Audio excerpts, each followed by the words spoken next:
উত্তৰ গুৱাহাটী ঐতিহ্যমণ্ডিত দৌল গোবিন্দ মন্দিৰত ফল্গু উৎসৱৰ প্ৰস্তুতি 13 মাৰ্চৰ পৰা 5 দিনীয়াকৈ উদযাপিত দৌল গোবিন্দৰ হ'ব ফল্গু উৎসৱ। এই উদ্দেশ্যে মন্দিৰ অস্থায়ী মণ্ডপৰ লগতে সজা হৈছে ৰংগশালা। ৰঙেৰে মন্দিৰ চৌহদত নিৰূপ দিয়াৰ লগতে আটক ধুনীয়া আলোকসজ্জাৰে সজ্জিত কৰা হৈছে। 13 মাৰ্চৰ সন্ধিয়া দৌল গোবিন্দ মহাপ্ৰভুক সিংহাসনেৰে সৈতে ধৰ্মীয় পৰম্পৰাৰে নিয়া হ'ব নৈৰ পাৰলৈ, য'ত বিহিত পূজা উপাসনাৰ পিছত মহাপ্ৰভুক পুনৰ মন্দিৰলৈ আনি মণিকূটত বহোৱা হ'ব।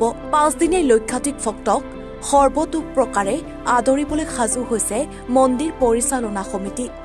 উল্লেখ্য যে দৌল গোবিন্দৰ পৰম্পৰা অনুসৰি প্ৰভুক ফাকু দিয়াৰ বাহিৰে মন্দিৰ চৌহদত খেলা নহয় ফাকু। মহাপ্ৰভু শ্ৰী শ্ৰী দৌল গোবিন্দ মন্দিৰৰ দৌল উৎসৱৰ 5 দিনীয়া কাৰ্যসূচী আমাৰ অহা 13 মাৰ্চৰ পৰা আৰম্ভ হৈ 17 মাৰ্চত শেষ হ'ব। প্ৰস্তুতি আমাৰ তুংগত উঠিছে। আমি ইতিমধ্যে সকলো ফালৰ পৰা যা যোগাৰ আমি কৰিছোঁ। আমাৰ কৰ্মীসকলে মানে দিনে নিশাই কাম কৰি এই অনুষ্ঠানটি সৰ্বাংগ সুন্দৰ কৰি গঢ়ি তুলিবৰ কাৰণে প্ৰচেষ্টা অব্যাহত ৰাখিছে। আৰু এই অনুষ্ঠানটিক লৈ মই আপোনালোকৰ চেনেলৰ জৰিয়তে সদৌ অসমবাসীকে আমন্ত্ৰণ জনাইছোঁ। দৌল গোবিন্দ মন্দিৰৰ আমাৰ 5 দিনীয়া যি দৌল উৎসৱ, এই দৌল উৎসৱৰ আনন্দ লৈ আমাক যাতে আপোনালোকে কৃতাৰ্থ কৰে, তাৰ বাবে সকলোকে এই অনুষ্ঠানলৈ আমন্ত্ৰণ জনালোঁ। সাংস্কৃতিক অনুষ্ঠান আছে। আমাৰ দিনৰ ভাগত আমাৰ নাম হ'ব, নেগেৰা নাম হ'ব, আমাৰ 4 দিন নেগেৰা নাম হ'ব। আৰু নিশাৰ ভাগত প্ৰথম দিনটো বাদ দি, প্ৰথম দিনটো আমাৰ ৰাতি ব্ৰহ্মপুত্ৰৰ পাৰত মেঘনাদ পৰ্ব কৰা হয়। সেইদিনা সাংস্কৃতিক অনুষ্ঠান নহ'ব।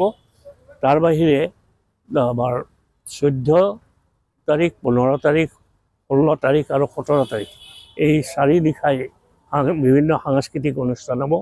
তাৰ ভিতৰত প্ৰথম দিনা 14 তাৰিখে আমাৰ স্থানীয় আমন্ত্ৰিত শিল্পীসকলৰ দ্বাৰা নিশা সাংস্কৃতিক অনুষ্ঠান হ'ব।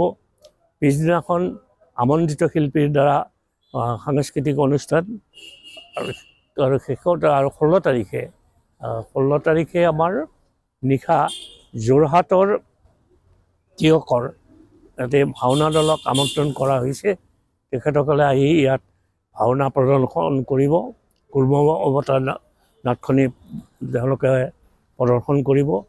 আৰু শেষৰ দিনা আমি যাত্ৰাভিনয়েৰে আমাৰ সাংস্কৃতিক অনুষ্ঠান শেষ কৰিম। উত্তৰ গুৱাহাটীৰ পৰা খৰ্গেশ্বৰ নাথৰ ৰিপৰ্ট, এনি ভাৰত 24।